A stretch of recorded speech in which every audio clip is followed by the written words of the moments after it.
السلام عليكم ورحمة الله وبركاته.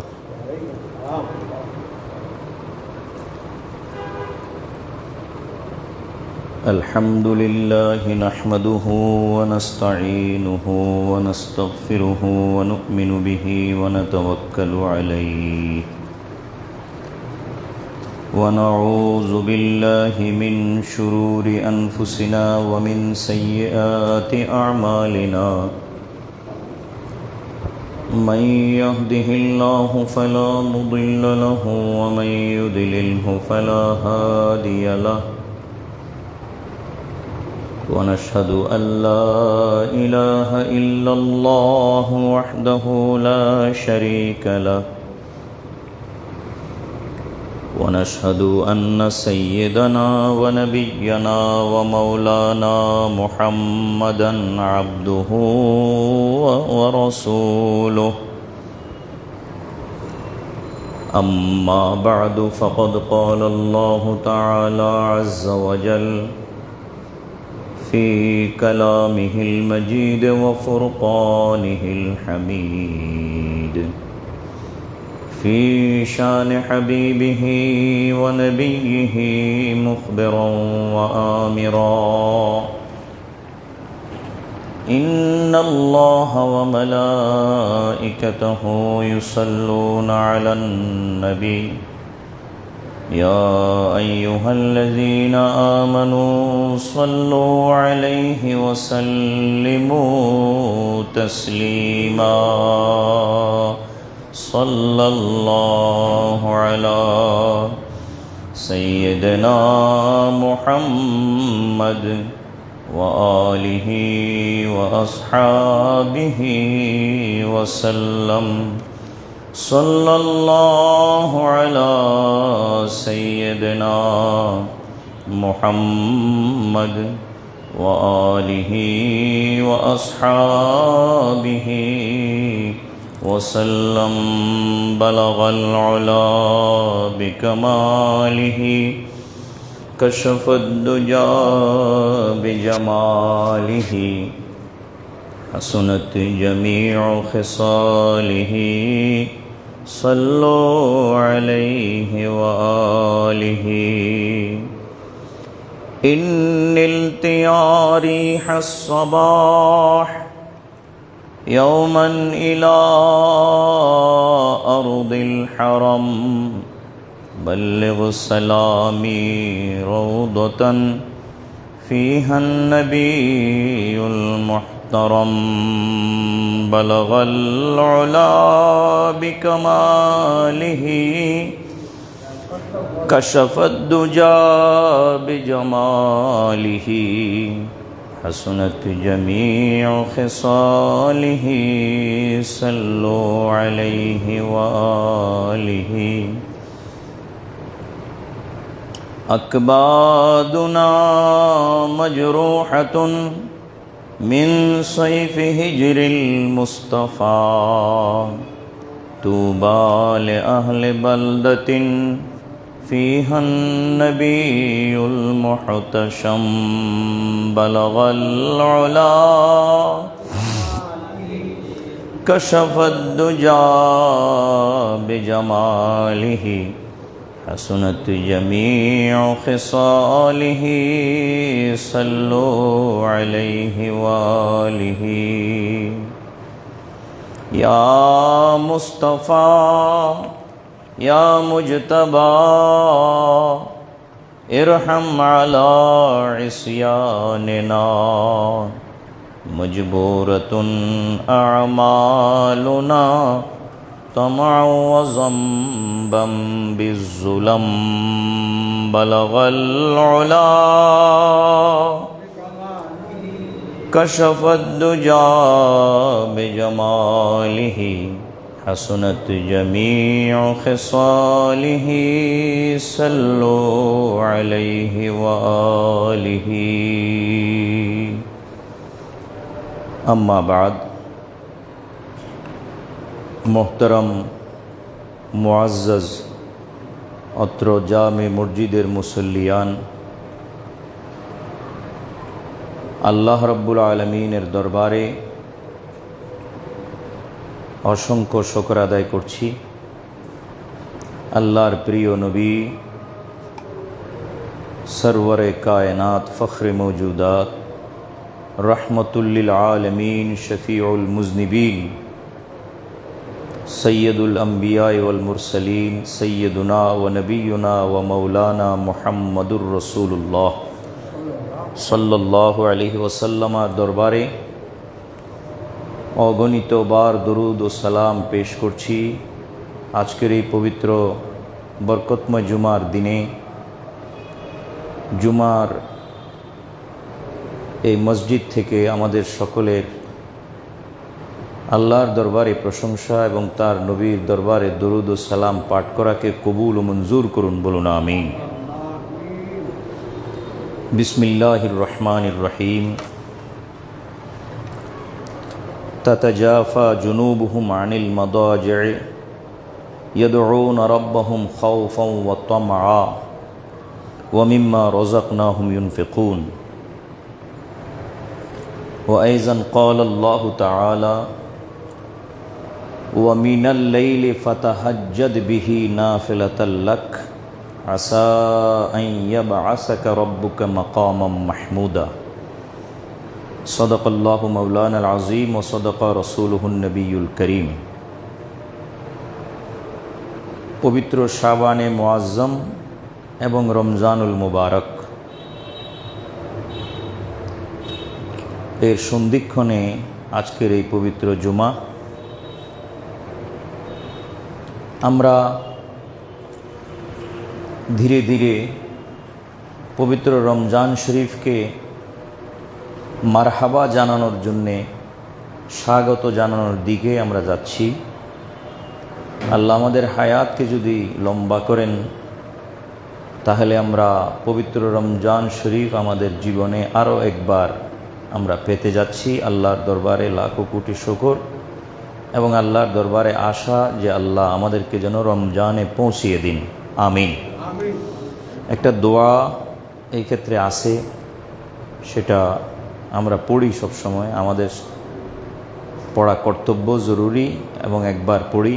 আমার সাথে পড়ুন, আল্লাহুম্মা বারিক লানা ফি রজব ওয়া শাবান ওয়া বাল্লিগনা রমাদান, আমিন। পবিত্র রমজান শরীফে প্রতিটি ইবাদত অত্যন্ত গুরুত্বপূর্ণ, কিন্তু দুইটা বিশেষ কাজ আল্লাহ রাব্বুল আলামিন এবং তার হাবিব এই রমজান মাসে অনেক গুরুত্ব দিয়ে, গুরুত্বের সাথে রমজানের মধ্যে রেখেছেন। রসূল সাল্লাল্লাহু আলাইহি ওয়াসাল্লাম সে বিষয়ে বর্ণনা করতে গিয়ে বলেন, ইন্নাল্লাহা ফারাদা আলাইকুম সিয়ামা শাহরে রমাদান ওয়া ইন্নী সানানতু লাকুম কিয়ামাহু ফামান সামা ওয়া কামা ঈমানান ওয়া ইহতিসাবান খারাজা মিন যুনুবিহি কায়াউমিন ওয়ালাদাতহু উম্মুহু। হুজুর আকরাম সাল্লাল্লাহু আলাইহি ওয়াসাল্লাম বলেন যে মহান রব্বুল ইজ্জত রমজান মাসের দিনের বেলায় রোজা পালন করাকে ফরজ করেছেন। রমজান মাসের দিনের বেলায় রোজা রাখাকে ফরজ করেছেন। ইন্নাল্লাহা ফারাদা আলাইকুম সিয়ামা শাহরে রমাদান। আল্লাহ রাব্বুল আলামিন রমজান মাসে দিনের বেলায় রোজা রাখাকে ফরজ করেছেন, কর্তব্য করেছেন মুমিন মুসলমানের উপরে। ওয়া সানানতু লাকুম কিয়ামাহু, আর আমি নবী হযরত মুহাম্মদ মুস্তাফা সাল্লাল্লাহু আলাইহি ওয়াসাল্লাম তোমাদের জন্যে, আমার উম্মতের জন্যে আমি এই দিনগুলোর রাত্রিতে কিয়ামুল লাইল করাকে সুন্নত করেছি। আল্লাহ তাআলা দিনের বেলায় রোজাকে ফরজ করেছেন, আর আমি আমার উম্মতের জন্য রাতের বেলায় কিয়ামুল লাইলকে সুন্নত করেছি। তাহলে দিনের বেলায় রোজা রাখা ফরজ, সেই দিনগুলোর রাতের বেলায় কিয়ামুল লাইল করা সুন্নত। রমজান শরীফে কিয়ামুল লাইল দুই ধরনের। একটা হচ্ছে খুসুসান রমজানকে কেন্দ্র করে, বিশেষভাবে রমজানকে কেন্দ্র করে। আর একটা কিয়ামুল লাইল হচ্ছে রমজান এবং রমজান ব্যতীত অন্য সময়, গায়রে রমজান। রমজান এবং গায়রে রমজান উভয় অবস্থাতে কিয়ামুল লাইল করা যায়, উভয় সময়ে। রমজানের বাহিরেও অর্থাৎ বাকি 11 মাসেও, এবং সেই এবাদত আবার রমজান মাসেও করা যায়। তো যেই এবাদত রমজানের মধ্যেও করা যায়, রমজানের বাহিরেও করা যায়, কিয়ামুল লাইল যেটা, সেটা হচ্ছে সালাতুত তাহাজ্জুদ।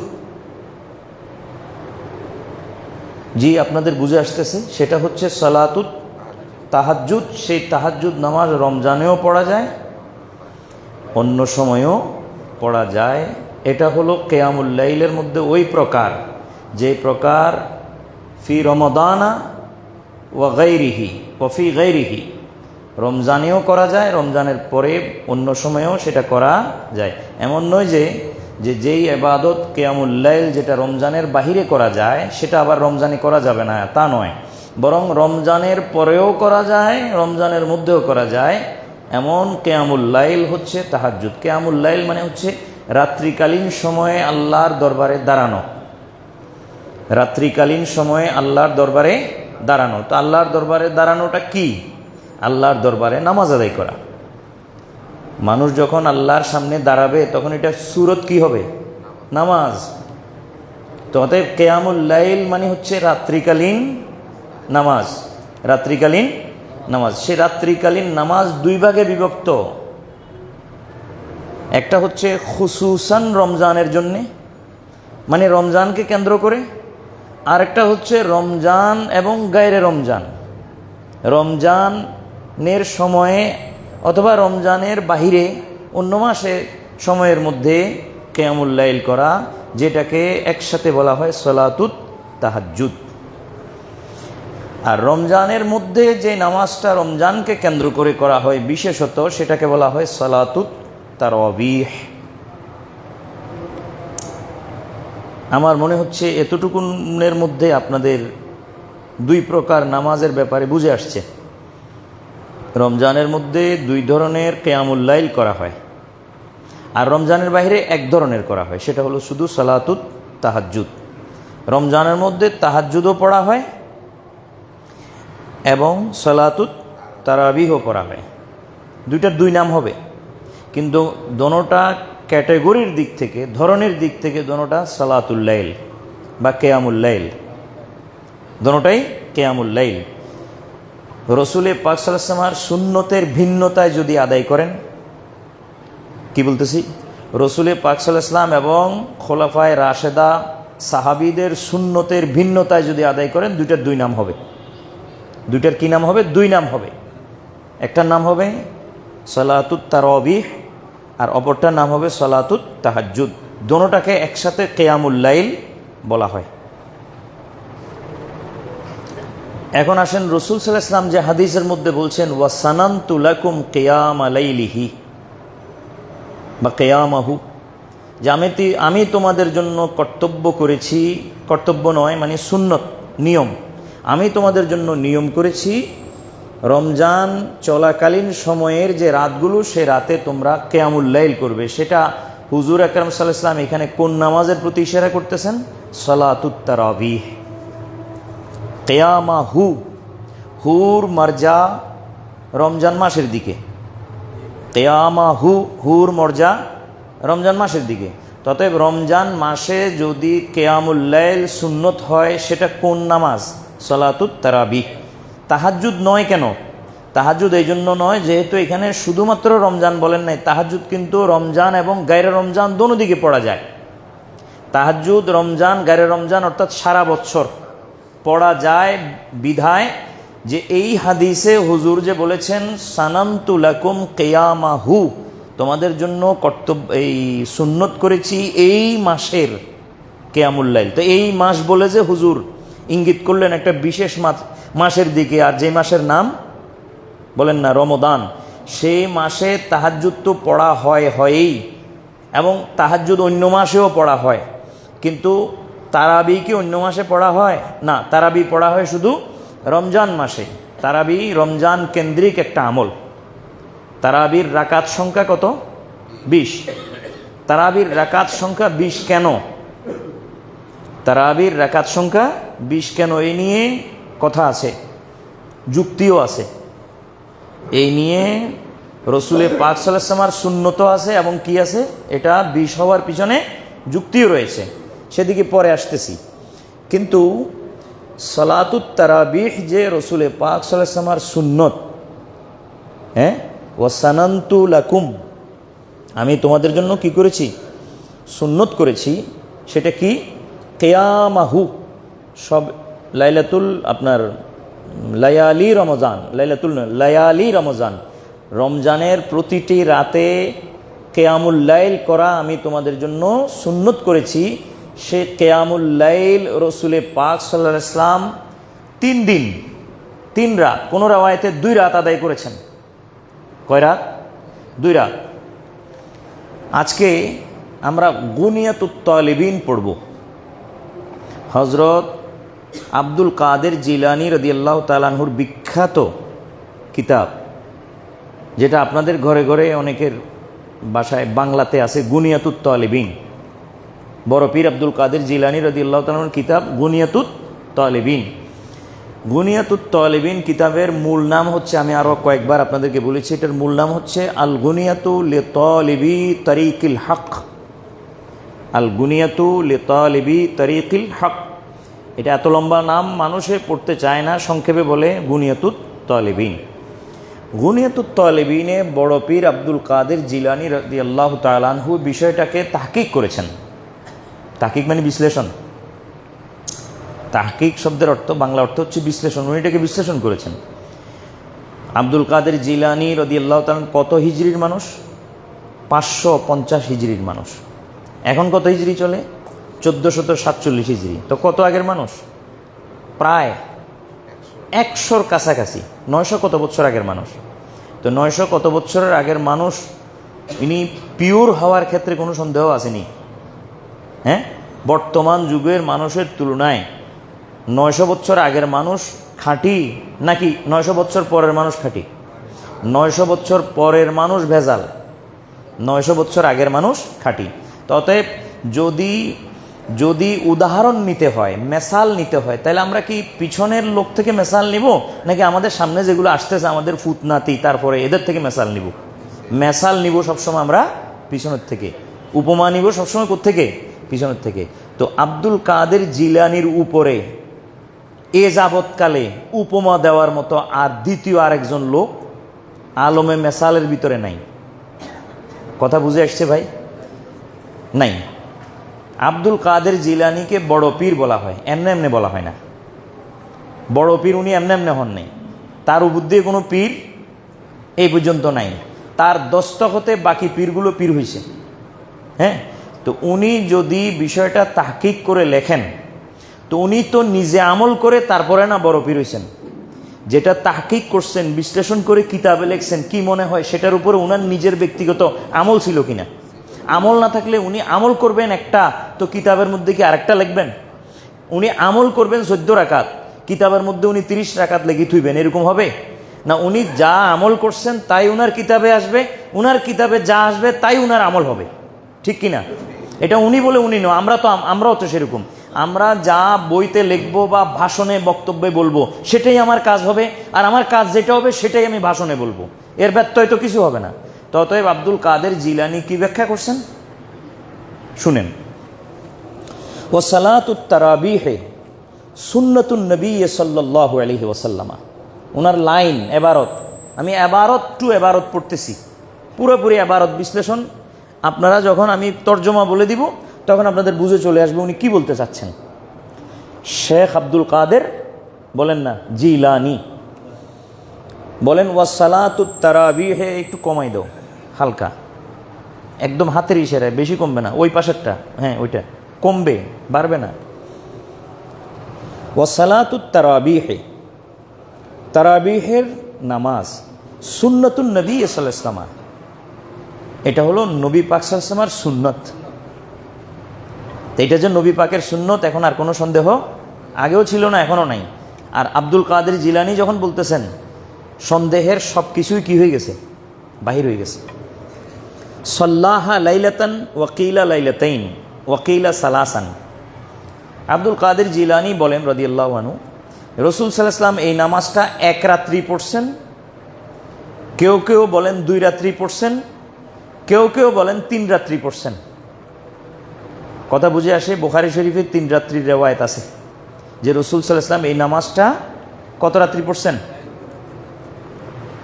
1 রাত বা 2 রাত বা 3 রাতে। তিনোটা কওলের মধ্যে কিংবা হবে, কিংবা তিনোটা কওলের মধ্যে মাঝখানে 1 রাত কিংবা 2 রাত কিংবা 3 রাত।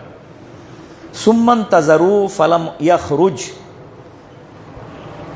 তৃতীয় দিন রসুল পাক সাল্লাল্লাহু আলাইহি ওয়াসাল্লামের সাহাবারা তার জন্যে এই নামাজ তার সাথে পড়ার জন্যে তার জন্য অপেক্ষা করলেন, কিন্তু রসুল সাল্লাল্লাহু আলাইহি ওয়াসাল্লাম বাহির হন নাই হুজরা থেকে। হুজরা হযরত আয়েশা সিদ্দিকা রাদিয়াল্লাহু তাআলা আনহার যে ঘর, হুজরা থেকে রসুল সাল্লাল্লাহু আলাইহি ওয়াসাল্লাম কি হন নাই, বাহির হন নাই তৃতীয় দিন।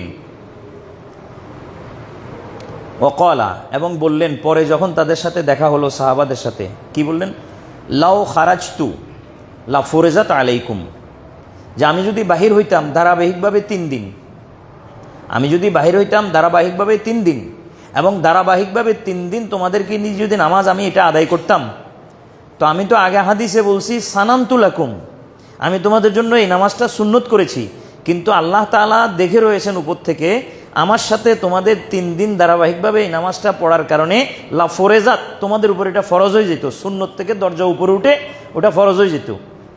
তা আমি না আসিয়া কি করলাম, তোমাদেরকে ওইটা সুন্নত পর্যায়ে রাখলাম, আমি বারবার আসার কারণে কি হয়ে যেত, ফরজ হয়ে যেত।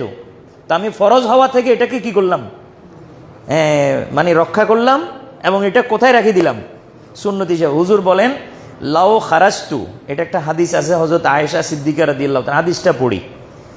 আন আয়েশা উম্মুল মুমিনিন রাদিয়াল্লাহু আনহা, এটা বুখারী শরীফের হাদিস। উম্মুল মুমিনিন হযরত আয়েশা রাদিয়াল্লাহু তাআলা থেকে বর্ণিত যে আন্নান নবী সাল্লাল্লাহু আলাইহি ওয়াসাল্লাম খারাজা ফি জাওফিল লাইলি ফি শাহরে রমাদানা ফাসাল্লা ফিল মসজিদে। প্রতিটা কথা শব্দের দিকে, ওয়ার্ডের দিকে আপনারা নজর রাখবেন। হ্যাঁ, কথা এক পর্যায়ে পরিষ্কার বাহির হয়ে যাবে, কথা এক পর্যায়ে পরিষ্কার বাহির হয়ে যাবে, ক্লিয়ার হয়ে যাবে, ভাষা কোনো কথা নেই। এবং এই বিষয়গুলো গণিতের মতো মিলে যাবে, অঙ্ক যেরকম লাস্টে একটা ফলাফল বেরোয় ইজ ইকুয়াল টু এত, এরকম মিলে যাবে, কোনো ধোঁয়াশা থাকবে না। খুব খেয়াল করেন, রসুল সাল্লাল্লাহু তাআলা আলাইহি ওয়াসাল্লাম রমজান শরীফের শেষ দশকে এই নামাজ পড়তেছেন, শেষ দশকে, 23-এর রাত্রে, 24-এর রাত্রে, 25-এর রাত্রে, এরকম রেওয়ায়েত। 23 রমজান মানে 22 রমজান, 22 রমজানের, হ্যাঁ 23 রমজানের রাত, মানে 22 রমজানের দিবাগত রাত, 23 রমজান, 24 রমজান, 25 রমজান, 3 রাত্রি। তো হজরতে মা আয়েশা বলেন খারাজা ফি জাওফিল লাইলে, রাতের গভীরে রাসূল সাল্লাল্লাহু আলাইহি ওয়াসাল্লাম বের হলেন আমার হুজরা থেকে। বের যখন হয়েছেন কোত্থেকে বুঝতে হবে, ফি বাইতি, আমি আয়েশার ঘর থেকে বের হলেন। ফি শাহরে রমাদানা, সময়টা ছিল রমজান মাস। ফাসাল্লা, আমি দেখলাম তিনি নামাজ পড়তেছেন। ফিল মসজিদে, কোথায়, মসজিদে, ঘরে না, কোথায়, মসজিদে। বের যখন হয়ে গেছেন তাহলে আমার ঘর ত্যাগ করছেন, তার ঘরে কেন নামাজ পড়বেন, আর গেছেন কোথায়, মসজিদে, তাইলে নামাজটা কোথায় চলতেছে, মসজিদে। ওয়াসাল্লান নাসু বিসালাতিহি, রসুল সাল্লাল্লাহু তাআলা আলাইহি ওয়াসাল্লামের ওই নামাজের মধ্যে বেশ কিছু মানুষ, মানে নাস বলতে এখানে রসুল পাকের সাহাবা, সেই যুগে নাস বলতে আর কাদেরকে বুঝাবে, যারা নামাজ পড়তেছে তারা মুসলমান, আর যখন তারা মুসলমান তখন তারা রসুল পাকের কি, সাহাবা। তাহলে নাস মানে রসুল পাকের সাহাবা। তাহলে ফাসাল্লান নাসু কিছু মানুষ অর্থাৎ কিছু সাহাবা ওনার সাথে নামাজ পড়লেন, ওই নামাজে যেটা রসুল সাল্লাল্লাহু আলাইহি ওয়াসাল্লাম পড়তেছিলেন। তার মানে হচ্ছে যখন হবে ফাসাল্লান নাসু বিসলাতিহি, এরকম যখন ইবারত হবে তখন অর্থ হবে এটা জামাত চলতেছে। এটা আলেম ছাড়া বুঝবে না ভাই, আপনি বুঝতেছেন যে যদি বলা হয় সাল্লা মাআহু, সাল্লান নাসু মাআহু, কোন একজন ব্যক্তিকে ইশারা করে বলতেছে সাল্লান নাসু মাআহু, এটার বাংলা অর্থ কি? যে অমুকের সাথে বাকিরা নামাজ পড়ছে, অমুকের সাথে বাকিরা নামাজ পড়ছে। তো অমুক হেমিয়া কি হয়েছে? তখন ইমাম হয়েছেন, বাকিরা তার পিছনে, এটাই বোঝা যায়, তার মানে জামাত কায়েম হয়েছে। তো এখানে বলতেছেন কিরকম, যে ফাসাল্লান নাসু বেসলাতিহি, রসুল সাল্লাল্লাহু আলাইহি ওয়াসাল্লাম ওই নামাজের সাথে অন্যান্য মুসল্লিরাও কি করছেন? নামাজ আদায় করছেন। তাহলে এটা কি হয়েছে? জামাত হয়েছে। আর জামাতটা কোথায় হয়েছে? মসজিদে হয়েছে। তা আপনারা এখন তারাবি পড়েন যে কোথায় পড়েন? মসজিদে। জামাত ছাড়া না জামাত সহকারে? মিলে কি না আপনাদের নামাজের সাথে রসুল পাকের নামাজ এটা মিলতেছে নি? এতটুকু মিলছে নি? মিলে। ফালাম্মা কানাতিল লাইলাতুস সানিয়া, যখন দ্বিতীয় দিন, প্রথম দিন মানুষ দেখলো যে রসুল সাল্লাল্লাহু আলাইহি ওয়াসাল্লাম হুজরা থেকে বের হয়ে নামাজ পড়তেছেন, প্রথম দিনের নামাজে কিছু লোক একসাথ হলো। দ্বিতীয় দিন এটা খবর হয়ে গেছে না বিভিন্ন জায়গায়, যে রসুল তো রাত্রে আমাদেরকে নিয়ে নামাজ পড়ছেন কিছু সংখ্যক, আরও এক দল আসে গেছে। দ্বিতীয় দিন এমন মানুষ আসছে যে কাসুরান নাসু, মানুষ বেড়ে গেল, হাত্তা আজেজাল মসজিদা আন আহলিহি, হাত্তা আজেজাল মসজিদু আন আহলিহি, এমনকি মসজিদ তার ধারণ ক্ষমতার বাইরে চলে গেছে। এত মানুষ হয়েছে যে ধারণ ক্ষমতার বাইরে চলে গেছে। বুঝেন না কথা? আবার এখন তো নেতা নেত্রীরা যদি ভিড় জমায় কোনো জায়গায়, মানুষ পুরি জায়গা কি হয়ে যায়, এরকম হয়ে গেছে। আল্লাহ, রসুল সাল্লাল্লাহু আলাইহি ওয়াসাল্লাম দেখছেন যে প্রথম দিন আমার সাথে সামান্য কিছু পড়ছে, দ্বিতীয় দিন দেখি পুরা মসজিদ কি হয়ে গেছে? পুড়ে গেছে। তৃতীয় দিন কি হইল? ফালাম ইয়াখরুজ ইলাইহিম হাত্তা খারাজা লিসালাতিল ফজর, রসুল সাল্লাল্লাহু আলাইহি ওয়াসাল্লাম ওই টাইমে, ইন দি মিন টাইম রসুল সাল্লাল্লাহু আলাইহি ওয়াসাল্লাম বাহির হন নাই।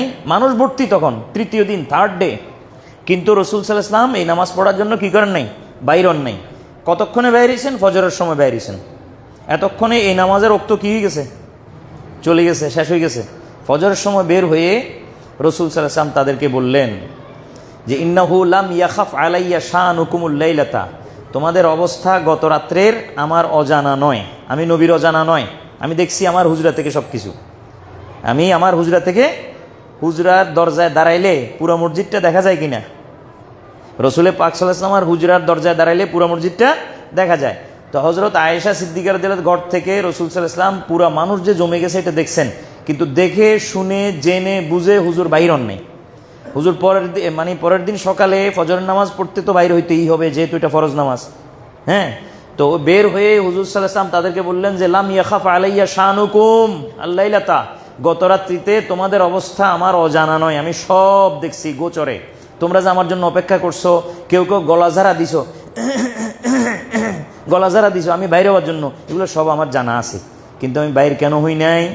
আল্লাহর নবী বলেন যে ওয়ালাকিন্নী খাশিতু আন তুফতারাদা ওয়া ফি রাওয়ায়াতিন তুফরাদা আলাইকুম, যে আমি ভয় পেয়েছি এই বিষয় যে আমার এরকম বারবার তোমাদের সাথে এই নামাজ জামাত সহকারে পড়াটা শেষ পর্যন্ত আল্লাহর পক্ষ থেকে আয়াত নাজেল হওয়ার মাধ্যমে ফরজ করে দেওয়া হবে, আর এটা তোমরা পারবে না। তোমাদের সহজ করার, তোমাদেরকে সহজ কল্পে, আমার উম্মতকে আসান কল্পে আমি এটা বারবার আমার আমলের মধ্যে আনি নাই, কিন্তু আমি এক রাত, দু রাত বা তিন রাত এটা কি করছি? পড়ছি। এরপর রসুল সাল্লাল্লাহু আলাইহি ওয়াসাল্লাম বলেন সল্লু ফি বুয়ুতিকুম, সল্লু ফি বুয়ুতিকুম, তোমরা এই নামাজ তোমাদের ঘরে গিয়ে পড়ো, তোমরা এই নামাজ তোমাদের ঘরে গিয়ে পড়ো, মসজিদে একসাথে, আমার সাথে নয়, আমার সাথে নয়। হুজুর সাল্লাল্লাহু আলাইহি ওয়াসাল্লাম তাদেরকে তারগিব দিলেন। তারগিব দেওয়া মানে উৎসাহ দেওয়া, এগরা দেওয়া, তাদেরকে ইন্সপায়ার করা যে নামাজের ব্যাপারে, তাদেরকে নামাজের ব্যাপারে উৎসাহিত করা যে তোমরা কিয়ামুল লাইল করো, তোমরা রাত্রিবেলায় জাগ্রত থেকে আল্লাহর দরবারে নামাজ পড়ো, এই করো সেই করো, সব কিছু আল্লাহর নবী বললেন, কিন্তু কোথায়? তোমরা সবাই ঘরে যাও, নিজে নিজে ঘরে করো। এভাবে রসুলের পাক সাল্লাল্লাহু আলাইহি ওয়াসাল্লামের জামানায় এটা এরকম রয়ে গেল, তারাবির নামাজটা এরকম রয়ে গেল, ঘরে আদায় করতেন। তারপরে কি হলো? ওয়াল আমরু আলা যালিকা ফি আইয়ামে খিলাফাতে আবি বকর সিদ্দিক রাদিয়াল্লাহু আনহু, রসুল সাল্লাল্লাহু আলাইহি ওয়াসাল্লামের ইন্তেকালের পরে আবু বকর সিদ্দিক রাদিয়াল্লাহু তাআলা আনহুর জামানা, সেই জমানা পর্যন্ত ওই রকমই রসুল পাকের ওই কথার উপরে রয়ে গেল, যেটা ঘরে পড়ো তোমরা। আবু বকর সিদ্দিক রাদিয়াল্লাহু তাআলার আমলটা খুব কম, 2 বছর কয় মাস, 4-5 মাস। ওই 2 বছর 4-5 মাসে রসুল পাক সাল্লাল্লাহু আলাইহি ওয়াসাল্লামের পরে যে সমস্ত ফিতনাগুলো ইসলামী মুলকে সৃষ্টি হয়েছে, এগুলো দমন করতে করতে তার জীবন গেছে।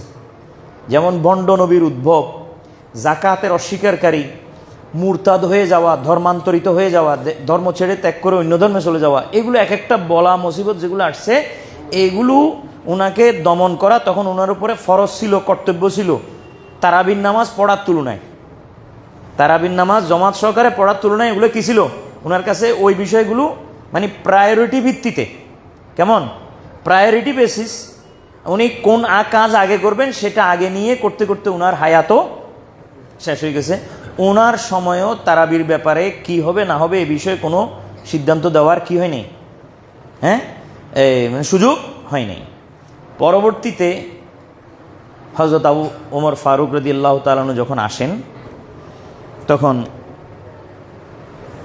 হযরত আলী রাদিয়াল্লাহু তাআলা আনহু বলেন, হযরত ওমর ফারুকের আমলে তারাবির নামাজটা, হযরত ওমর ফারুকের আমলে তারাবির নামাজটা আবার জমাত সহকারে মসজিদে আসছে। থেকে আসছে? ঘর থেকে। কথা বুঝবেন কিন্তু এবং মিলাবেন। ঘরে ছিল রসুল পাক সাল্লাল্লাহু আলাইহি ওয়াসাল্লাম, তারাবি নিয়ে কোথায় পাঠাই দিয়েছেন? ঘরে। সেখান থেকে হযরত ওমর ফারুক রাদিয়াল্লাহু তাআলা আনহু ঘরেও না মসজিদেও আদায় হইতো, তবে একা একা, বিক্ষিপ্ত, সিঙ্গেল, একজন ওইখানে, একজন ওইখানে, একজন ওইখানে, একজন ওইখানে, একজন ওইখানে, এভাবে আলাদা আলাদা হইতো মাঝে মধ্যে। আর ঘরে যারা পড়তেন তারা ঘরে পড়তেন, কেউ ঘরে কেউ মসজিদে, এইভাবে, কিন্তু সম্পূর্ণ ঘরে না, কেউ মসজিদে কেউ ঘরে, এভাবে পড়তেন।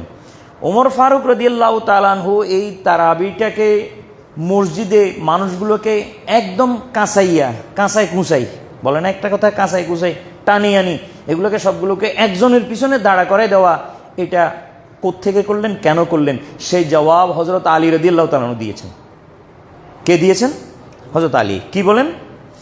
এই বড় পীর আব্দুল কাদের জিলানী গুনিয়ার মধ্যে লিখতেছেন যে রুবিয়া আন আলীন রাদিয়াল্লাহু আনহু আন্নাহু ক্বাল, সৈয়দুনা হযরত আলী রাদিয়াল্লাহু তাআলা আনহু থেকে হাদিসটা বর্ণিত, তিনি বলেন যে ইন্নামা আখাযা উমর ইবনুল খাত্তাব রাদিয়াল্লাহু তাআলা আনহু হাযিহি তারাবিহা মিন হাদিসিন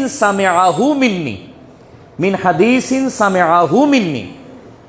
তিনি একদিন তার সভাসদ, তার লোকজনকে বললেন যে দেখো, এই যে ওমর রাদিয়াল্লাহু তাআলা আনহু তারাবিটাকে যে মসজিদে একজন কারি, একজন হাফেজের পিছনে সব মানুষগুলোকে দাঁড়া করাইয়া দিয়া একটা জামাত কায়েম করলেন, সেটা তিনি আমার থেকে একটা হাদিস শুনিয়া এই কাজটা করছেন।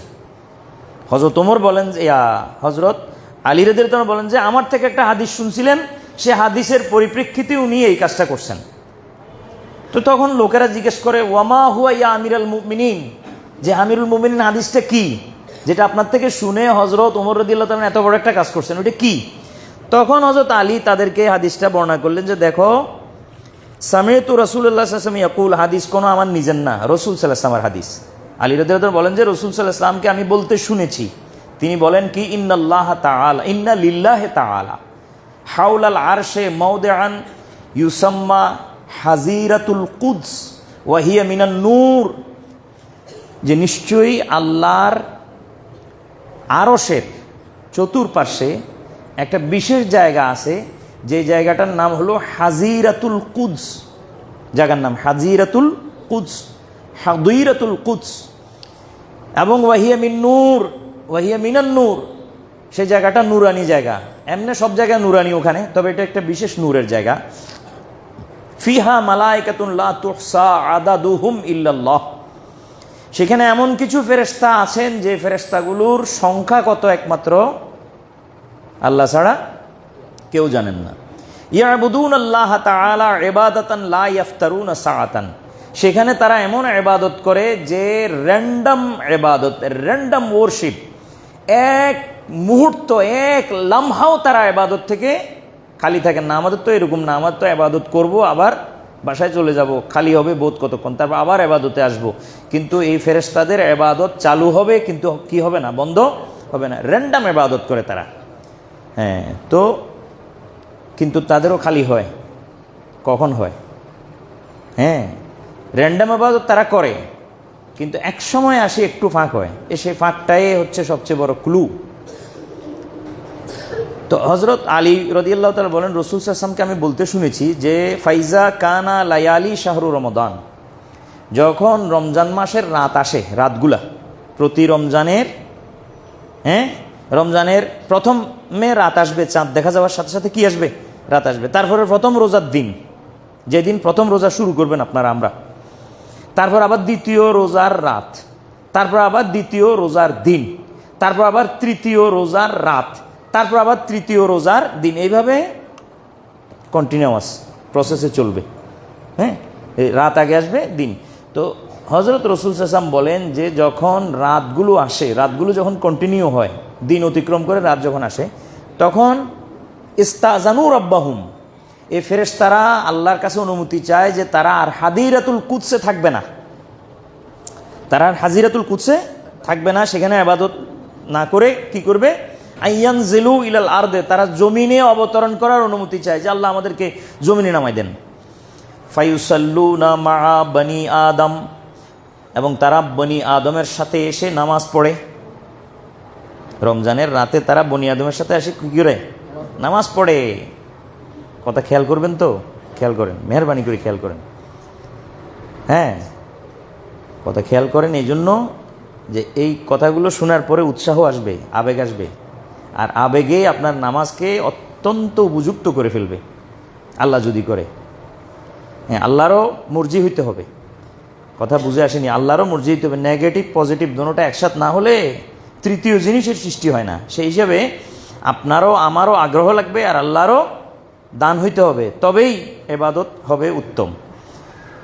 তো ফায়ুসাল্লুনা মা বনি আদম, তারা আদম সন্তানের সাথে, অর্থাৎ আমাদের সাথে যারা রোজাদার, তাদের সাথে নামাজ পড়ে। তাহলে কি বোঝা গেল? তারা যখন আমাদের সাথে নামাজ পড়ে, তা আমরাও নামাজ পড়তে, আমরা শুই থাকলে হবে নাকি? হ্যাঁ, এইখানে তো শর্ত আছে যে তারা বনি আদমের সাথে নামাজ পড়ে। বনি আদমের সাথে নামাজ পড়তে হলে এইখানে দুই সত্তার সমন্বয়ে জরুরি কিনা? দুই সত্তার সমন্বয়, এক হলো ইনসান, মানুষ, এটা একটা সত্তা, আবার আরেকটা হলো ওদিক থেকে ফেরেশতা। দোনো সত্তার সমন্বয়ে এখানে জরুরি, না হলে ফায়ুসাল্লুনা মা বনি আদম এটা হচ্ছে না। অর্থাৎ বনি আদমের সাথে তারা নামাজ পড়ে, এটা প্রতিষ্ঠা করা যাচ্ছে না। তারা তো নামাজ পড়ে, নামাজ পড়ে কখন? যখন বনি আদমকে তারা কি করতে দেখে? নামাজ পড়তে দেখে, তখন তাদের সাথে মিশে যায়, তাদের ফাঁকে ফাঁকে ঢুকে যায়, তাদের শরীরের সাথে ম্যাচ হয়ে যায়, লেগে যায়, কাতারে কাতারে ঢুকে যায়, দলে দলে ঢুকে যায়, ঢুকে তাদের সাথে নামাজে কি হয়? যুক্ত হয়। কেন? তারা মনে করে হাদিরাতুল কুদসের মধ্যে আমরা ইবাদত যেটা করতেছি তার থেকে এটার মর্যাদা, এটার পর্যায়ে আরো বেশি, এই কারণে তারা এখানে চলে আসে। কথা কি বুঝে আসেনি? হ্যাঁ, যারা নদী সম্বন্ধে বাংলাদেশের খোঁজখবর রাখেন, তারা জানেন এক এক সিজনে মাছ এক এক জায়গায় চলে যায় নদীর পানিতে, ঠিক কিনা? কোনো কোনো মানে সিজন ভেদে আপনার এক জায়গায় থাকে না, তারা কোথায় চলে যায়? হ্যাঁ, কোনো কোনো মাছ সাগর থেকে ঢুকে চলে আসে পদ্মায়, হয় কিনা এরকম? না, হয় না? নাকি মানে ইমাম সাহেবকে, খতিব সাহেবকে পছন্দ করেন, এই জন্য ওনার হাঁর সাথে হা মিলাই দিয়েছেন? বাস্তবে বলেন যে তারা চেঞ্জ করে। আবার হালদায় আসে না কতগুলা, কোত্থেকে জানি আসে, কেমনে আসে, এক জায়গায় থাকে। এটা কেন হয়? এটা এজন্যে হয় যে এটা একটা তাবিঈ ব্যাপার, এটা স্বভাবগত ব্যাপার, যে মাছের বোধ হয় যে এইখান থেকে এই মৌসুমে ওই জায়গায় না থেকে এই জায়গায় থাকলে মনে হয় ভালো হবে, সেভাবে মাছ চলে আসে। ঠিক এইরকম ফেরেশতারা যখন দেখেছে দুনিয়াতে রমজান মাস চলতেছে, আর রমজান মাসের ফজিলত সম্বন্ধে তাদের জানা আছে, মানুষ থেকে বেশি জানা আছে, তাদের ভালো জানা আছে, এই জন্য আল্লাহর দরবারে তারা অনুমতি চায় যে আল্লাহ, এই হাদিরাতুল কুদসে যেই পবিত্র জায়গা, যে ইবাদত, এখানের পরিবেশ তার থেকে উত্তম পরিবেশ কায়েম হয়েছে দুনিয়ার মসজিদগুলোতে, আমরা সেখানে যাব, আমাদেরকে যাওয়ার অনুমতি দেন। তারা এটা বলে চলে আসে। ফায়ুসাল্লুনা মা বনি আদম। এরপরে বলতেছেন রাসূল সাল্লাল্লাহু আলাইহি ওয়াসাল্লাম যে ফাকুল্লু মান মাসসাহুম মিন উম্মতে মুহাম্মাদিন আও মাসসুহু সাআদা সাআদাতান লা ইয়াশকা আবাদা, যে অতএব এই বনি আদমের মধ্যে যাদের সাথে ফেরেশতাদের মস হয়, মস মানে টাচ হওয়া, টাচ কি হওয়া, টাচ হয়, অথবা ফেরেশতাদের সাথে বনি আদমের যার টাচ হয় দোনো দিক থেকে, যে কোনো দিক থেকে যদি কি হয়, সম্পর্ক হয়, তাহলে এই ফেরেশতাদের গায়ের সাথে বডির সাথে লাগার কারণে, হ্যাঁ, তাদের সাথে মস হওয়ার কারণে, একটু তাদের সাথে ঘষাঘষি হওয়ার কারণে সেই ব্যক্তি এমন ভাগ্যবান হয়ে যায়, যে এত ভাগ্যবান হয়ে যায় যে জীবনে আর কোনোদিন মওত পর্যন্ত সে দুর্ভাগা হতভাগা আর হবে না সে কখনো। এবার মসজিদে আসা জরুরি কিনা? ঘরে বসে থাকলে আপনি এই মসটা পাবেন, মস পাবেন না। মস মানে কি? হ্যাঁ, এই জন্য জামাত হওয়া জরুরি, কংগ্রেগেশন হওয়া জরুরি, কংগ্রেগেট হওয়া জরুরি। কংগ্রেগেশন মানে হচ্ছে জামাত, সমষ্টি। হযরত ওমর ফারুককে যখন হযরত আলী রাদিয়াল্লাহু তাআলা এটা শুনালেন, ওমর রাদিয়াল্লাহু তাআলা বলেন, কি রে ভাই, কি বলো তুমি, এটা শুনে রাখছো রাসূল সাল্লাল্লাহু আলাইহি ওয়াসাল্লামকে এতদিন বলো নাই, তাহলে তো এটা অকেশনালি করা জরুরি। বাস এইটা বলে হযরত আবু বকর সিদ্দিক রাদিয়াল্লাহু তাআলা আনহু তো আর নাই পরামর্শ করার মতো, হযরত আলী রাদিয়াল্লাহু তাআলা আনহুর সাথে পরামর্শ করে অন্যান্য বড় বড় সাহাবা, হযরত উবাই বিন কাব, হযরত আব্দুর রহমান ইবনু আব্দুল কারি, আরো বড় বড় সাহাবা সকলের সাথে উনি পরামর্শ করে সকলের কনসার্নের ভিত্তিতে, সকলের দস্তখতের ভিত্তিতে বড় বড় সাহাবা একরাম 1200-1500 সাহাবা, এদের সকলের সমন্বয়ে হযরত ওমর ফারুক রাদিয়াল্লাহু তাআলা আনহু হযরত উবাই বিন কাবকে ডাকলেন, বলেন দায়িত্ব কাকে দেওয়া যায়? তখন সবাই বললেন যে উবাই বিন কাব হচ্ছেন আমাদের মধ্যে সবচেয়ে ভালো কারি। এখন আমরা খুঁজি না হাফেজ, হ্যাঁ, ইন্টারভিউ করি না, ওখানেও কিন্তু হালকা আমাদের মতো না হইলেও এক ধরনের ইন্টারভিউ হয়েছে, জিজ্ঞেস করা গেছে যে কোরআন কাকে দিয়ে তেলাওয়াত করাবো, তখন সকলে বলছেন যে উবাই বিন কাব। উবাই বিন কাবকে ডাকলেন যে উবাই, তোমাকে বলতেছি আগামীকাল থেকে তুমি সব মানুষগুলোকে, হযরত ওমর ফারুক কিন্তু দেখতেন ঘুরে ঘুরে, ঘুরে ঘুরে কি করতেন দেখতেন, হযরত ওমর ফারুক রাদিয়াল্লাহু তাআলা আনহু ঘুরে ঘুরে দেখলেন যে মানুষ একটা ওইখানে, একটা ওইখানে, একটা ওইখানে, একটা ওইখানে, যার যার নামাজ সে পড়তেছে। আবার কিছু মানুষ দেখা যায় 2-3 জন লইয়া জমাত করতেছে, 3-4 জন জমাত, সামনে দিয়ে মানুষ একজন, পিছন দিয়ে 2-3 জন। ওমর রাদিয়াল্লাহু তাআলা বললেন যে এটা তো বিক্ষিপ্ত, এখানে তো ফেরেশতাদের মাস কি হবে না, পাওয়া যাবে না। তো উনি ফেরেশতাদের আর আপনার সাহাবীদের সাথে পরামর্শ করে উবাই বিন কাবকে ডাকলেন। উবাই বিন কাবকে বললেন যে ভাই উবাই, তুমি কাল থেকে এই মানুষগুলো যেগুলো বিক্ষিপ্ত, এগুলোকে তোমার পিছনে দাঁড়া করাইয়ে তুমি কোরআন তেলাওয়াত করবে নামাজের মধ্যে, তুমি নামাজের মধ্যে কোরআন তেলাওয়াত করবা। তখন উবাই বলেন যে যে ইন্নাহু শাইউন লাম ইয়াকুন, এটা উবাইয়ের মুখের কথা, যে ওমর ফারুক রাদিয়াল্লাহু তাআলা আমিরুল মুমিনিন, এটা তো এমন একটা কাজ যেটা হয় নাই এর আগে। হয় নাই মানে বেদাত না? হ্যাঁ, কি বলেন? বলতেছেন যে এটা এমন একটা কাজ যে কাজটা হয় নাই।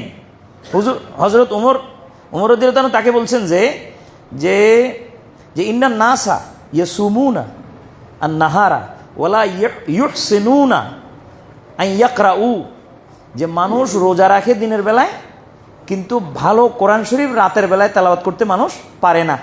তো তুমি কি করো, ফালাও কারাআতা আলাইহিম বিল্লাইলে, যে তুমি যদি তাদেরকে নিয়ে নামাজের মধ্যে ভালো কেরাত তেলাওয়াত করতে, কারণ তুমি ভালো কেরাত তেলাওয়াত করতে পারো, রসুলের পাককেও তুমি শুনাইছো, তো তুমি যদি ভালো কেরাত তেলাওয়াত করো তাদেরকে নিয়ে, তো লাকানা আমসালা, এটা উত্তম হইতো। আমসাল শব্দের অর্থ কি? উত্তম, এটা উত্তম হইতো। তখন উবাই বলেন, উবাইয়ের তো জ্ঞান আছে যে রসুলের পাকের জমানায় যে জিনিসটা হয় না পরবর্তীতে হয়, সেটা কি হয়? বেদাত হয়। তো বললেন যে উবাই তখন বললেন যে আমিরুল মুমিনিন, হে আমিরুল মুমিনিন, ইন্নাহু আমরুন শাইউন লাম ইয়াকুন, এটা তো এমন একটা কাজ যেটা এর আগে হয়নি, এটা কি আমরা করতে পারি? তখন হযরত ওমর বলেন যে আলেম তু, আমি জানি, তুমি যে বেদাত করবে এটা আমি জানি, তুমি যে বেদাত দেখাই দিবে এটা আমি জানি, হ্যাঁ, আলেম তু, এটা আমি জানি তো এটা যে বেদাত, কিন্তু ওয়ালাকিন্নাহু হাসানুন, কিন্তু বেদাত হইলো এটা উত্তম, বেদাত হইলো এটা উত্তম। এবার বেদাতের এবার প্রকার বাইর হইল কিনা, বেদাতে হাসানা, বেদাতে কি বেরিল? ওমর রাদিয়াল্লাহু তাআলার জবানে বাইল বেদাতে হাসানা, এটা উত্তম এবং এটা ভালো। কথা বুঝে আসেনি ভাই? তাহলে এটা বেদাত, কিন্তু এটা কি? উত্তম। বেদাতে সাইয়্যা নয়, মন্দ নয়। আবার সব বেদাত কি নয়? মন্দ নয়। সব বেদাত, রসুলের পাকের যুগে মসজিদ কোন অবস্থায় ছিল? আমাদের জাতীয় মসজিদ বাইতুল মুকাররমের মতো ছিল? শেখ জায়েদ সুলতানের মসজিদের মতো ছিল। কোন কীরকম ছিল? খেজুর পাতার, হ্যাঁ হুজুর খেজুর পাতার মসজিদ করছেন না, ঠিক কিনা? এখন খেজুর পাতার মসজিদ আসেনি তো? রসুলের পাকের জমানা মতো চলতে হইলে তো এখনও খেজুর পাতা দিয়ে বানাইতে হবে নাকি? নাকি খেজুর বা গাছের গোষ্ঠী বংশ উঠে গেছে? আছে না? খেজুর গাছের বংশ গোষ্ঠী উঠে গেছে না? আছে, আছে তো। রসুলের পাকের জমানায় যুদ্ধ কি দিয়ে করা হইতো? তলোয়ার দিয়ে। কিসের উপরে বাহন উঠা হইতো? ঘোড়ার উপরে। ঘোড়ার গোষ্ঠী কি উঠে গেছে? আছে তো। রসুলের পাকের জমানার তলোয়ারের গোষ্ঠী কি উঠে গেছে না? আছে, আছে। তা এখন যদি আপনি তলোয়ার দিয়ে আর ঘোড়া দিয়ে যুদ্ধ করেন তো তারা তো ওই দিক থেকে মিসাইল মারি আপনারা কাজ করে দিব, আপনি কি করবেন? রসুলের পাকের জমানার সব কিছু নিয়ে বসে থাকলে হবে নাকি জমানা যেভাবে চলতেছে সেভাবে আগাইতে হবে? কথা বলেন না। যদি আপনাকে রসুলের পাক সাল্লাল্লাহু আলাইহি ওয়াসাল্লাম জমানা মতোই যদি যুদ্ধ করতে হয় তাহলে তো আপনাকে ঘোড়া আর তলোয়ার দিয়ে করতে হবে, তীর দিয়ে করতে হবে, বল্লম বর্ষ দিয়ে করতে হবে। আপনি তীর, বল্লম বর্ষ লাখ লাখ কোটি কোটি নিয়ে আপনি তাক করে আসেন আমেরিকার বিরুদ্ধে, আর আমেরিকা আপনার জন্য নিয়ে আসছে কি? ফাইটার। উপর থেকে মারতেছে, আপনি নিচ থেকে তীর মারতেছেন, হবে নি কাজ? এই জন্য আল্লাহ বলছেন ওয়াইদ্দু লাকুম মাস্তাতাতুম মির রিবাতিল খাইল। তোমরা প্রস্তুত হও, অপোজিট ডাইরেকশনে যেরকম প্রস্তুতি সেরকম প্রস্তুতি নিয়ে প্রস্তুত হও। কথা বুঝছেন নি? এই জন্য একটা দেশ বর্তমান সময়ে আমেরিকার মোকাবেলায় যে অস্ত্র নিয়ে প্রস্তুতি নিচ্ছে, বর্তমান আপাত দৃষ্টিতে আপেক্ষিক চোখে দেখা যাচ্ছে ওইটাই ঠিক, ওইভাবেই মারতে হবে। ঠিক একইভাবে তাইলে এখন যেই অস্ত্রগুলি, উদাহরণ দেওয়ার জন্য বলছি, এখন যে অস্ত্রগুলি তৈরি করে আমেরিকার বিরুদ্ধে মোকাবেলা করছে সেই অস্ত্রগুলি বর্তমান সময়ে বেদাত না? তে উত্তম না অধম? এবার কি বলবেন? তো বেদাতে হাসানা হইল কিনা? আপনার এই মসজিদ তৈরি করা ইট, সিমেন্ট, বালু, কংক্রিট, রড ইত্যাদি দিয়ে এক একটা মসজিদ তালায় তালায় তৈরি করা, 2 তালা 3 তালা 4 তালা, বেদাত কিনা? 100% বেদাত। রসুলের পাকের যুগে তো 4 তালা 5 তালা মসজিদ ছিল না, ইট সিমেন্ট রডের মসজিদ ছিল না, ছিল কিসের? আপনি তো এমনও নয় যে এখন রসুলের পাকের জমানার মসজিদ এটা আপনি হুবহু বানাইতে পারবেন না, তাও তো নয়। কারণ খেজুর গাছ আছে, খুঁটি আছে, থাম্বা আছে, ইত্যাদি আছে, এগুলো দিয়ে বানাই ফেলতে পারবেন। এবং সেই মসজিদ বানাইলে যে সেই মসজিদে নামাজ হবে না তাও তো নয়, হবে। কিন্তু এরপরেও এত সত্ত্বেও রসুলের পাক সাল্লাল্লাহু আলাইহি ওয়াসাল্লাম জমানার মতো আমল করার যথেষ্ট সুযোগ থাকা সত্ত্বেও আপনি কি কারণে ইট, রড, সিমেন্ট দিয়ে মসজিদ বানান? আপনি যুগের সাথে তাল মিলিয়ে চলার জন্য। পাশে দিয়ে এক ব্যক্তি বানায় রাখছে এসি টেসি লাগাইয়া সুন্দর করি, আমার পাশেও তো বানাইছে, এখানে আমার টানে অনেকে আসে, নাহলে তো এসির যে অবস্থা সেখানে সব দায়িত্ব। কথা বুঝেন নাই? তো এখন পাশে দিয়ে একজনে বিশাল করে দিয়ে রাখছে, আরেকজনে রসুল পাকের জমানার মতো করি সুন্দর করি ইয়ে দিয়ে বানায় রাখছে, খেজুর পাতা দিয়ে। মসজিদ না আমার যাইব নি মানুষ এগুলো? মানে 2 জনের কাতার ফুরাইতেও তো কষ্ট হয়ে যাবো। তো এই জন্য আপনাকে যে সমস্ত বিষয়গুলি নতুন উদ্ভাবিত, নিউ ইনভেন্ট, এগুলো যদি শরীয়তের মূল বিষয়ের সাথে সাংঘর্ষিক না হয়, শরীয়তের মূল বিষয়কে যদি সংঘর্ষ করে হটিয়ে না দেয়, তাহলে সেগুলো বেদাত হলেও কি হবে? হাসানা হবে, উত্তম হবে। তো হযরত ওমর ফারুক রাদিয়াল্লাহু তাআলা আনহু যে লোকগুলোকে মসজিদে এনে একসাথ করে দিলেন, একজন উবাই ইবনে কাবের মতো একজন সাহাবীর নেতৃত্বে, উনি এটা কোন আমলকে বাদ দিয়ে করছেন? কি ফরজ একটা বাদ দিয়ে ওখানে সেট আপ করছেন? ফরজ একটা বাদ দিয়ে ওখানে প্লেস করছেন, রিপ্লেস করছেন না। ফরজ ফরজের জায়গায় আছে, ওয়াজিব ওয়াজিবের জায়গায় আছে। কেবলমাত্র বিক্ষিপ্ত মানুষগুলোকে উনি এক করে দিয়েছেন, না রাকাত বাড়াইছেন না রাকাত কমাইছেন। রাকাত বরাবর রাসূল পাকের যুগের সেগুলা, ও তখনও 20 রাকাত ছিল, এখনো 20 রাকাত আছে ওমর ফারুকের আমলে। কথা বুঝে আসছেন নি? সেই নামাজটা আজও জারি আছে মক্কা শরীফে, মদিনা শরীফে। কয় রাকাত? 20 রাকাত। তো যাই হোক, হযরত ওমর ফারুক রাদিয়াল্লাহু তাআলা আনহু কেন করছেন, হযরত আলী রাদিয়াল্লাহু তাআলা সেটা ব্যাখ্যা দিয়েছেন যে একদিন আমার থেকে রাসূল সাল্লাল্লাহু আলাইহি ওয়াসাল্লাম একটা হাদিস শুনছেন, সেই হাদিসটার আলোকে তিনি মানুষগুলোকে একসাথ করে একজন ইমামের নেতৃত্বে দিয়ে দিয়েছেন। ওমর রাদিয়াল্লাহু তাআলা আনহু কাজ বেশি করলে এতটুকু করছেন যে ওমর রাদিয়াল্লাহু তাআলা আনহু মানুষ একজনের পিছনে সবগুলোকে, এই নামাজ তো এমনি বিক্ষিপ্ত অবস্থায় সবাই পড়তেছে এবং সেটা ওই সংখ্যায় পড়তেছে, কিন্তু হুজুর হযরত ওমর ফারুক রাদিয়াল্লাহু তাআলা আনহু না তারাবি নামাজের নতুন সৃষ্টি করছেন, না তারাবি নামাজকে আগে ছিল না আবার করছেন, এগুলো কিছুই না। তারাবি ছিলই 20 রাকাত এবং রাসূল পাক সাল্লাল্লাহু আলাইহি ওয়াসাল্লাম পড়েছেনও। হুজুর এই জন্য পড়েন নাই সবাইকে নিয়ে, যেহেতু অন্যান্য ফরজ নামাজের মতো এই নামাজটা রসুল পাকের আমল বারবার হওয়ার কারণে ফরজ হয়ে যাবে।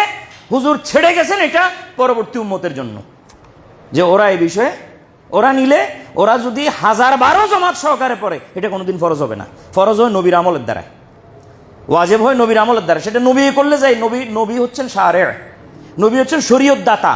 এই জন্য ওনার কাজ বারবার করার দ্বারাই আয়াত নাজিল হবে, সে ভয় পেয়েছেন।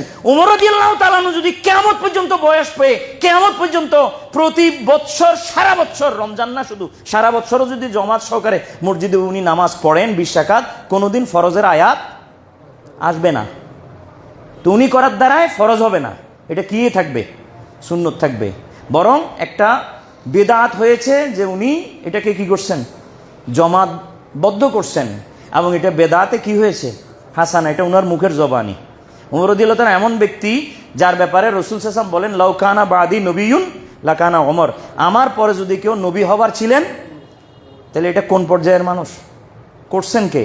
আবার রাসূল সাল্লাল্লাহু আলাইহি ওয়াসাল্লাম আরেক জায়গায় বলছেন, আলাইকুম বিসুন্নতি, মাদ্রাসার সাথে সংশ্লিষ্ট ব্যক্তিদেরকে বিশেষভাবে বলতেছি, আলেম আপনি ছাত্র হন অথবা শিক্ষক হন, খুব খেয়াল করেন। সাধারণ মানুষ, আমার ভাইয়েরা, মুসল্লি ভাইয়েরা এই বিষয়টা নাও বুঝতে পারেন, কিন্তু আপনাদের বোঝা জরুরি। হুজুর সাল্লাল্লাহু আলাইহি ওয়াসাল্লাম বলছেন, আলাইকুম বিসুন্নতি ওয়া সুন্নাতিল খুলাফায়ে রাশিদিন আল মাহদিয়িন, আমার সুন্নত তোমাদের উপরে কর্তব্য, আমার সুন্নত তোমাদের উপরে, উম্মতকে বলছেন, আমার সুন্নত তোমাদের উপরে কর্তব্য, এবং আমার সাহাবাদের মধ্যে খোলাফায়ে রাশিদিন যারা, তাদের সুন্নত তোমাদের উপরে কর্তব্য। তো এখন দুই সুন্নত কি আলাদা নাকি? এটা প্রশ্ন আসে না? যেটা রসুল পাকের সুন্নত সেটাই তো সাহাবাদের সুন্নত হওয়ার কথা, যেটা সাহাবাদের সুন্নত সেটাই তো রসুল পাকের সুন্নত হওয়া, আলাদা করে বলার কাম কি? তো খেয়াল রাখতে হবে, ওয়াও যে আসে কোনো বাক্যের মাঝখানে, ওয়াও যে আসে, আলাইকুম বেসুন্নতি ওয়া সুন্নতিল ওয়া সুন্নতিল খোলাফায়ে রাশিদিন, ওয়াও মুগায়রাত তলব করে, ওয়াও মুগায়রাত তলব করে। মুগায়রাত মানে ভিন্নতা, ওয়াও ভিন্নতা চায়। যে কোনো আরবি কালামে, আরবি অ্যাজ এ ডিকশনারি, আপনি কি বলে আরবি, এই আপনার গ্রামেটিক্যাল ওয়েতে এটা নিয়ম হলো, ওয়াও আসলে দুই দিকের দুই কাজ ভিন্ন হবে, সবসময় একই হবে না। একই হলে ওয়াওর দরকার নাই, ওয়াও আসবে না বাক্যের ভিতরে। যেমন কদ জাআকুম মিনাল্লাহি নূরুন ওয়া কিতাবুম মুবিন, যদি দুই পাশে এটা নূর আর ওইদিকে কিতাব, দোনোটা যদি একই জিনিস হয়, ওয়াও দিয়ে আলাদা করার দরকার ছিল না। ওয়াও দিয়ে আলাদা করা, এখানে দুইটা জিনিস, যেমন এটা দুইটা জিনিস, দেখেন এটা দুইটা জিনিস, এটা এবং এটা। এখন যদি এইটার আরেক কপি যদি এদিকে হয়, এটা এবং এটা বলার কোনো দরকার নেই, এটা তো দুটোটা একই জিনিস। আপনাদেরকে আর সহজে কি বুঝাবো? দুই জিনিস হইতে হবে যদি ওয়াও এবং আসে, ওয়াও আসে, তো মুগায়রাত তলব করে। তো এবার মিলান, আলাইকুম বেসুন্নতি, তোমাদের উপরে আমার সুন্নত কর্তব্য, ওয়া সুন্নাতিল খোলাফায়ে রাশিদিন, এবং খোলাফায়ে রাশিদের সুন্নত। তাহলে বুঝা গেল খোলাফায়ে রাশিদিনের সুন্নত আমার ব্যতিক্রমও হইতে পারে, সেটাও তোমাদেরকে মানতে হবে। আমি যেটা দিয়েছি সেটাই যদি খোলাফারা করেন তাহলে তো একই হয়ে গেল। হ্যাঁ, এই জন্য হুজুর খেয়াল করছেন যে আমার পরে আমার সাহাবারা, হজরত ওসমান রাদিয়াল্লাহু তাআলা আনহু নামাজের জুমার মধ্যে আজান একটা বাড়াই ফেলছেন। জুমার আজান কয়টা এখন? 2টা। হ্যাঁ, একটা 12টার দিকে দিয়ে দিবে, আর একটা দিবে আমার সামনে, দিবে কি না? 2টা। রসুল পাকের জমানে নামাজ আজান ছিল একটা, এটা বাড়াইছে কে? হজরত উমর ফারুক, হজরত ওসমান রাদিয়াল্লাহু তাআলা আনহু। এখন এটা বাড়াইছে যে এটা কি হইব? এটা বেদাত হয়নি? তো সেটা নিয়ে তো আপনারা সুন্দর মাশাআল্লাহ চলতেছেন। ক্যান্সার রুগী যেভাবে ক্যান্সার নিয়ে হাঁটে, চলাফেরা করে, 10-12 বছর বাসে, রুগীও আছে, রোগও আছে, সব আছে, সেভাবে তো চলতেছেন। এটা নিয়ে চললে এটা নিয়ে চলতে পারেন না কেন?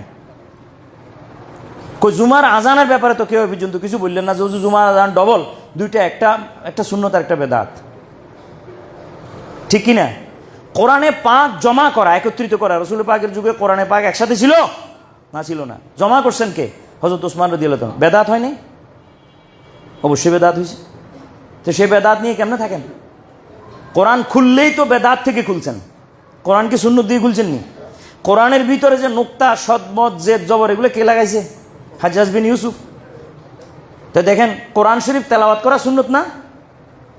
কোরআন শরীফ তেলাওয়াত করা সুন্নত কিনা? সুন্নত। কিন্তু সেই সুন্নত চলে না একটা বেদাত ছাড়া, আর সেই বেদাত হলো নোক্তা, জেদ, জবর, পেশ। কোথায় যাবেন? কোরআনের ভিতরে বেদাত ঢুকি বসে দিয়েছে। তো এই জন্য বলতেছি তারাবির নামাজ 20 রাকাত, এবং সেটা জমাত সহকারে যদি মসজিদে হয়। যদি মসজিদে হয় সেটা কয় রাকাত? 20 রাকাত। যেই নামাজের নাম তারাবি সেটা 20 রাকাত।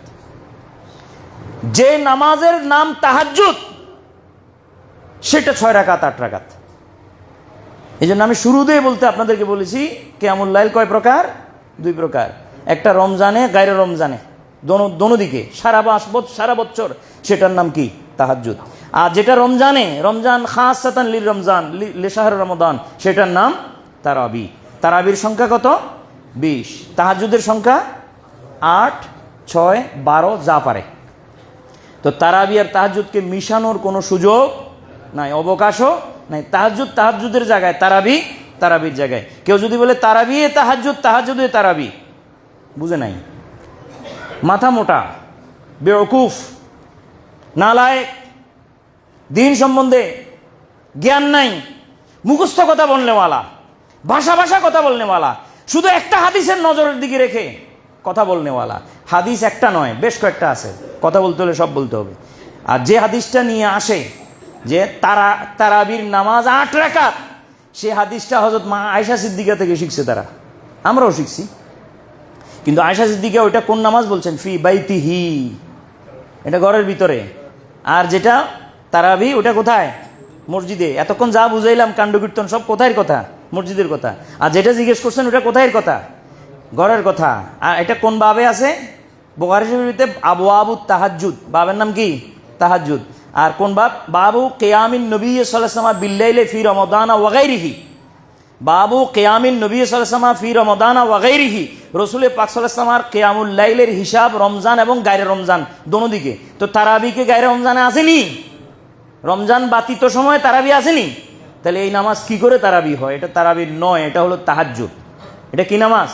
8 রাকাত যেটা পড়ছেন ওটা কি নামাজ? তাহাজ্জুদ। তার সাথে 3 রাকাত বিতির পড়ে 11 রাকাত করছেন, এটা পুরোটা তাহাজ্জুদ, এবং এটা ঘরের ভিতরে ছিল। জিজ্ঞেস করতে গেছেন মা আয়েশা সিদ্দিকার কাছে। এই রাওয়ায়াতকারী, হাদিসের রাওয়ায়াতকারী আর কেউ নাই, একমাত্র মা আয়েশা সিদ্দিকা। তো মা আয়েশা সিদ্দিকা কোথায় কথা বলতেছেন? কে উনি? উনি রাসূল পাকের বিবি। বিবি মানে ঘরের ব্যাপার। বিবি মানে কি? ঘরের ব্যাপার। মানুষ জিজ্ঞেস করতে গেছে যে মানে ঘরের ভিতরে রাসূল সাল্লাল্লাহু আলাইহি ওয়াসাল্লাম এক্সট্রা ইবাদত কি করেন, সেটা বাইরে থেকে আমরা জানতে চাই, পর্দার আড়াল থেকে। আম্মাজান আমাদেরকে একটু বলুন না, রাসূল সাল্লাল্লাহু আলাইহি ওয়াসাল্লাম ঘরের ভিতরে আমাদেরকে নিয়ে এতক্ষণ তো মসজিদে যা করছেন এগুলো আমরা চোখে দেখছি, এটা না ঘরের ভিতরে কোনো ইবাদত করলে সেটাও আমরা করতে চাই, বলেন। তো এটা বলতে গিয়ে এই হাদিসটা বলছেন যে হুজুর ঘরের মধ্যে ফালা তাসআল আন হুসনিহিন্না ওয়া তুলিহিন্না, 4 রাকাত নামাজের নিয়ত করেন। তারাবির নামাজ কি 4 রাকাত নেই? তারাবির নামাজ কয় রাকাত করে? এক নিয়তে 2 রাকাত। কিন্তু এই নামাজ রাসূল পাক সাল্লাল্লাহু আলাইহি ওয়াসাল্লাম পড়ছেন এক নিয়তে 4 রাকাত। কত রকমের সন্দেহ সৃষ্টি হচ্ছে।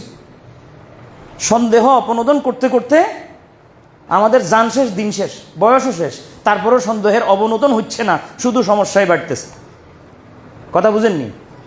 একটা ফসা ফল এর সাথে যদি 12-13টা ভালো ফল, 1 ডজন ফল কিনেন না, 12টার মধ্যে একটা ফসা, এটার সাথে যদি ফসাটা রেখে দেন, তো ফসাটা কি বাকিগুলোকে ফসায় ফেলবে, নাকি বাকি 11টায় ওই ফসাটাকে সুস্থ করবে? কোনটা?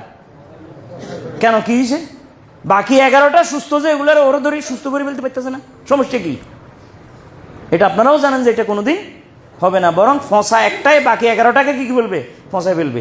এটা এ ধরনের কাহিনী, এটা এ ধরনের কাজ। মানে ফসা একজনই আমাদের পুরা বকরির পালটাকে কি করে ফেলতেছে? শেষ করে ফেলতেছে। আল্লাহ বুঝার তৌফিক দান করুন। তারাবির নামাজ কয় রাকাত পড়বেন? 20 রাকাত। কেন পড়বেন? আপনার দৈনন্দিন নামাজ যেটা পড়েন, ফরজ নামাজ, এইটা হিসাব করে দেখেন, এটা 20 রাকাত আছে। ফজরের নামাজ 2 রাকাত ফরজ, জোহরের নামাজ 4 রাকাত ফরজ, আসরের নামাজ 4 রাকাত ফরজ, মাগরিবের নামাজ 3 রাকাত ফরজ, এশার নামাজ 4 রাকাত ফরজ, বিতরের নামাজ 3 রাকাত, মিলাইলে 20 হবে। ওই 20 রাকাতের পরিপূরক হচ্ছে মাহে রমজানের এই 20 রাকাত। আল্লাহ সুযোগ দিয়েছেন যে এই 20 রাকাত আদায় করলে ধীরে ধীরে ধীরে ধীরে বয়স শেষে 50 বছর, 60 বছর, 70 বছর, 80 বছর বয়স শেষে আল্লাহ তাআলা এটা একটা আমল ধরে নেবেন। আল্লাহ চাইলে এই 20 রাকাতের বিনিময়ে তার ওই 20 রাকাতের ব্যাপারে আল্লাহ তাআলা, যেহেতু আল্লাহর হক, নামাজ কার হক? নাকি বন্দার হক? তো নামাজ আল্লাহ তাআলা বন্দার, আল্লাহর নিজের হক, এটাকে মাফ করার জন্য আল্লাহর কাছে একটা একটা কি বলে, একটা সূত্র তো থাকতে হবে, কোনো একটা আমল তো থাকতে হবে যে বন্দা আমার এই আমলটা করে রাখছে, যার বিনিময়ে আমি তাকে এটা কি করতে পারি।